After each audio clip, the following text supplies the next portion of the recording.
సాయిరామ్. జై శ్రీరామ్. శ్రీ షిరిడి సాయి గురుగీత 44వ భాగం. జ్ఞానిని జ్ఞాని మాత్రమే గుర్తించగలుగుతాడు అని శ్రీ రమణ మహర్షి చెప్పినట్లు శ్రీ సాయి వంటి అవతార పురుషులను ఏ కొందరో మాత్రమే అధిక భాగం తెలుసుకోగలుగుతారు. అందుకే భక్తులు ఆశ్రితులు మాత్రమే కాక ఆనాటికే మహారాష్ట్రంలో లబ్ధ ప్రతిష్ఠులైన ఎందరో యోగి పుంగవులు కూడా షిరిడీ వచ్చి శ్రీ బాబా దర్శనం చేసుకునేవారు.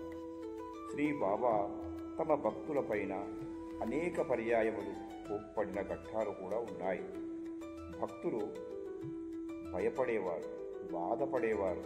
కానీ నాసిక్కి చెందిన గాడ్గి మహారాజ్ అనే సద్గురువు శ్రీ సాయి దర్శనానికి రాగానే శ్రీ సాయిబాబా అతగాడిని అనరాని వినరాని తిట్టాడు.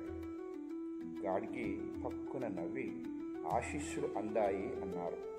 అప్పుడు శ్రీ సాయి కూడా గలగలా నవ్వేవారు.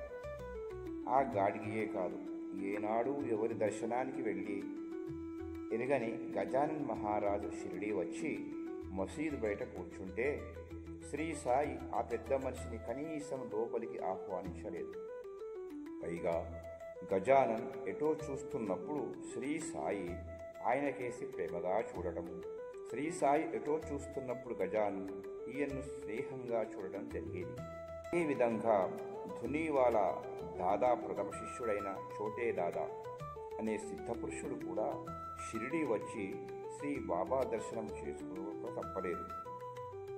ఇందరిందరూ శ్రీ సాయిని గౌరవిస్తున్నా కొందరాయన చిడుం త్రాగుతారని తప్పు పట్టేవారు.